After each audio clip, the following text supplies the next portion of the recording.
So si VP Sara, mga ate at kuya, ay may mahabang mensahe na parang ang pinahihiwatig ay nabudol talaga tayo. Okay?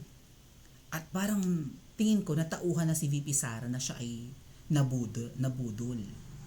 Okay, baka matagal na niyang alam, kaya lang tinitiis niya, inaagwanta ni VP Sara yung thought na siya ay nabudol din.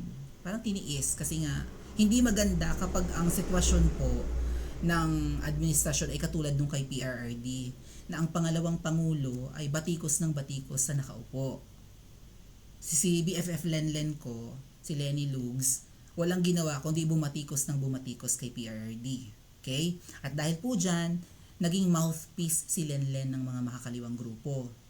Okay? Lahat ng batikos ni Lenlen kay PRRD noon, sinasakyan ng makakaliwang grupo ng mga teroristang mga NPA, komunista, ganyan. So, kumbaga, nalilegitimize ni Lenlen ang pwedeng ibatikos lahat ng makakaliwa. Kasi ang goal naman po talaga or motibo ng mga, hindi lang motibo, kundi goal ng mga makakaliwang grupo ay ibagsak ang gobyerno at mag-take over sila. Di ba ganun yun eh? Parang gusto nila ng revolusyon. Si Tati Digong, dating makakaliwa, pero eventually, nung binigyan niya ng pwesto yung mga makakaliwang grupo kasi gusto nga niya magsipagbabaan na, magbalik loob na, wag nang manggulo, di ba? May binigyan siya ng mga pwesto noon, mga taga-UP pa nga, mga makakaliwa pala, UP professor pa nga ibinigyan ng pwesto. Bigyan ng pwesto ay kinakalaban pa rin ng patraidor ang gobyerno. Ano magagawa natin, ganyan ang mentalidad ng mga makakaliwa. So dahil doon, nagalit si PRRD sa mga makakaliwang grupo, di ba? Nagkagalit ang magandang relasyon dati ni si PRRD, pinakibagayan niya yung mga makakaliwa sa Davao or sa Mindanao. Pinakibagayan niya yan. Kinausap niya, umakyat siya sa bundok, ganyan. Even Senator Robin Padilla dati umakyat din sa bundok, di ba? Para makipag-negotiate. Pati yung anak yata ni PRRD one time ay ni-rescue pa yung mga kinidnap ng mga makakaliwa. So, dahil nga nagkagalit si PRRD at ang mga makakaliwang grupo, tuloy pa rin no sa motibo ng ang mga makakaliwa na ibagsak ang gobyerno. And gobyerno yun ni PRRD or administrasyon niya. Si Lenlen naman walang ginawa kundi bumatikos ng bumatikos. So, sa tingin ko ayaw at iniiwasan kasi yung nangyari noon na si Lenlen ay wala nang ginawa kundi pumuna ng pumuna at magbida-bida, di ba? Parang gustong-gusto na niyang maging presidente noon. May pasona-sona din si Lenlen. Na ang pangit ng impression sa Pilipinas at hindi lang impression, talagang lumakas ang makakaliwa.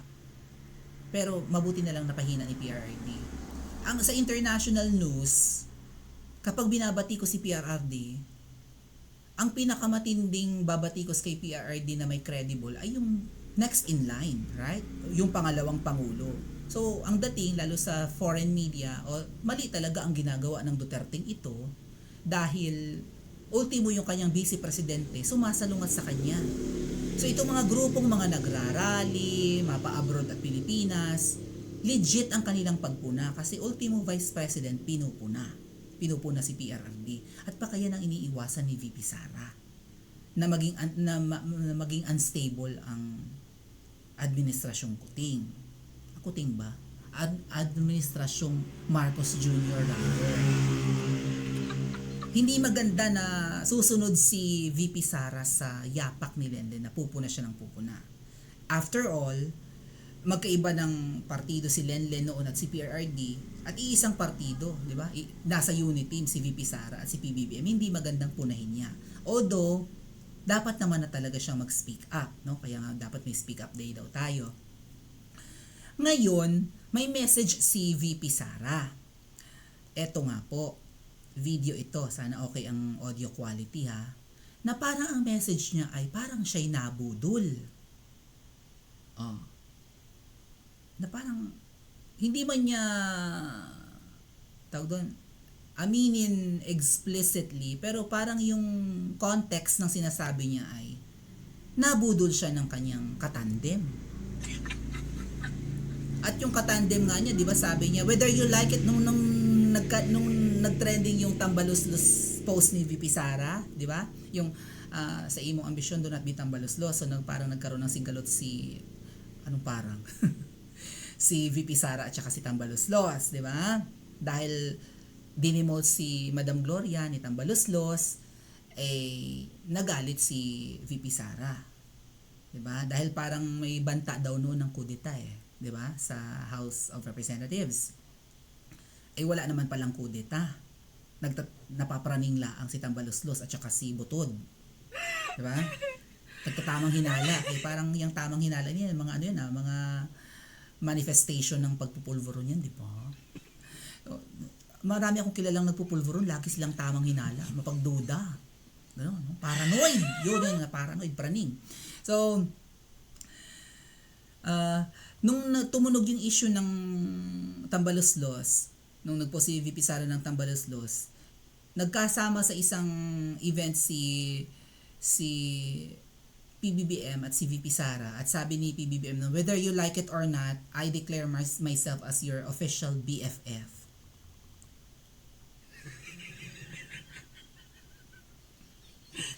Very very parang pang-anak mayaman yung mga pinagsasabi ni PBBM. Very elite, no? Whether you like it or not, I declare myself as your BFF. Di ba? Parang very elitista or whatever. O siya daw ang BFF. Ngayon, ang tanong, ang mag-BFF ba ay mag-BFF pa rin talaga? Pakinggan natin ang post ni VP Sara, ang kanyang video message. Actually, nagpapayo siya sa taong bayan na mag-ingat sa mga kaibigan. So si VP Sara ba ay she learned it the hard way, na ang pinagkatiwalaan niyang kaibigan na sabi pa nga official BFF na daw niya nabudol siya. Pakinggan natin ang ating pangalawang pangulo. Move ko ng konti. Ayan. Play. Iintindihan ko ang inyong pagkadismaya at galit hinggil sa mga issue tulad ng pakikialam sa budget at usapin ng confidential fund. Yun.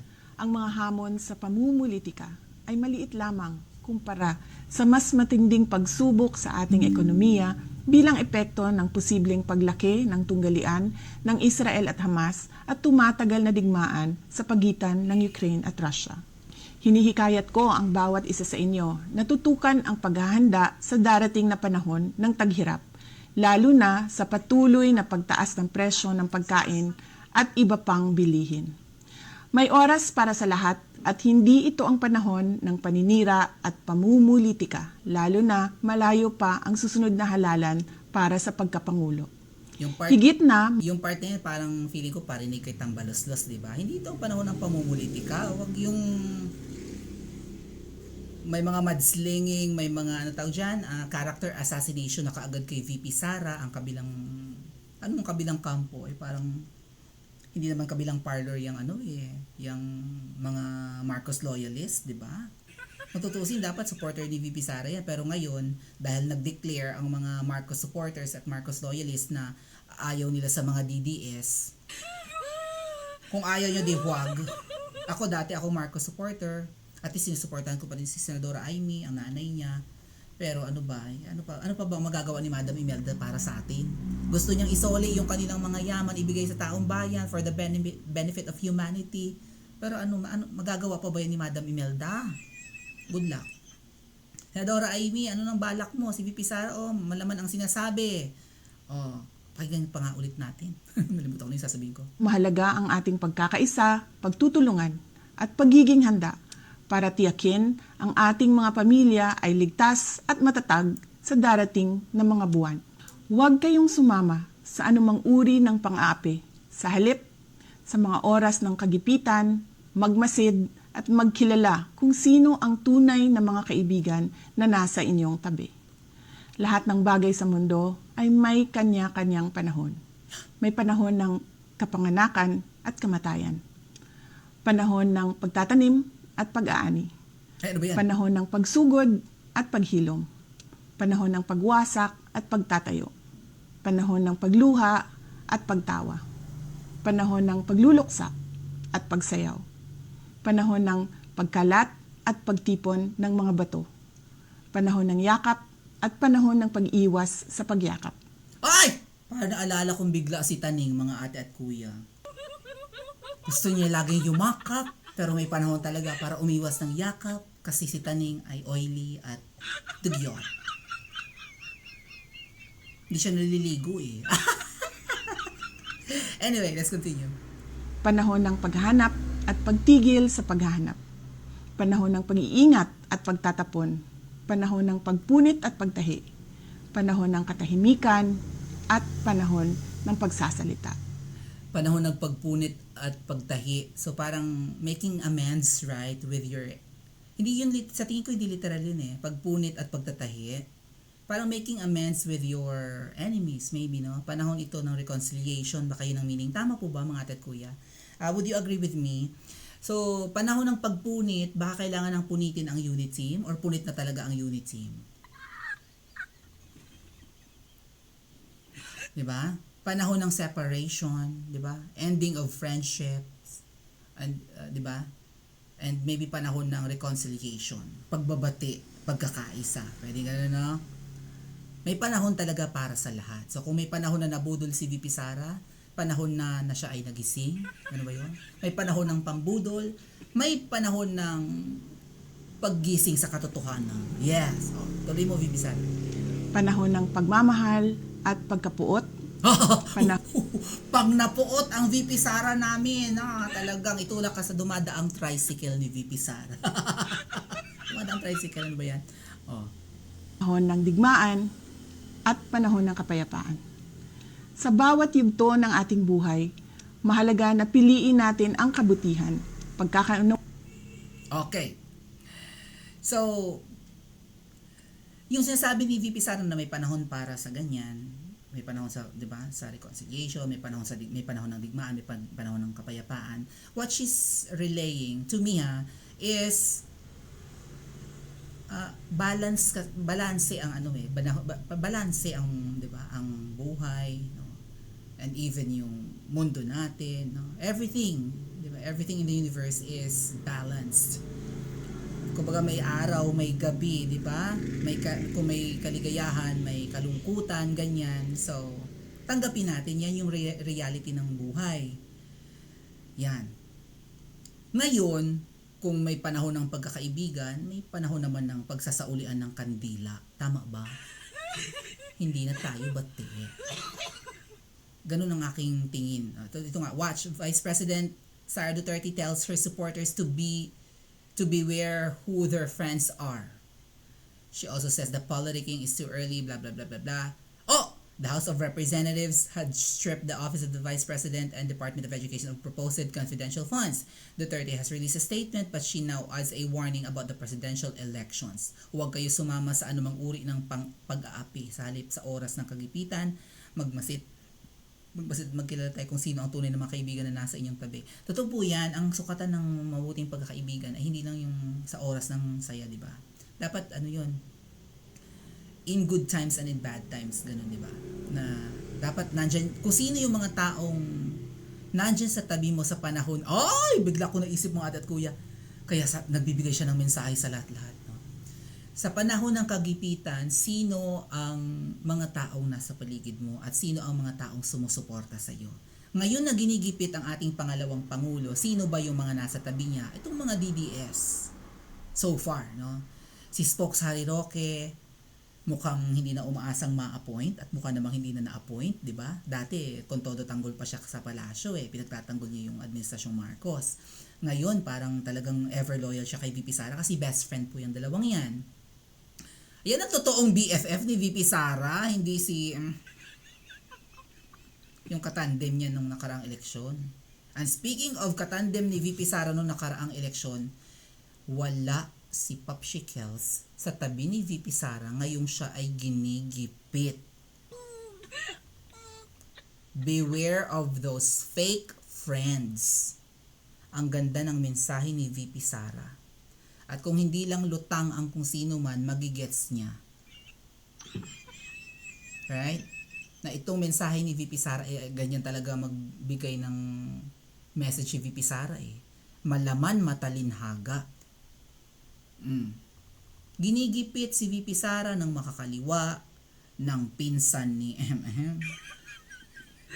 Pati yung mga politiko na con todo kiss as dati kay VP Sara, ngayon hindi man lang siya mapagtanggol sa pagtanggal ng kanyang at pagbabawas ng kanyang budget. So yun nga, mag-ingat sa mga kaibigan. Maging mapagmasid.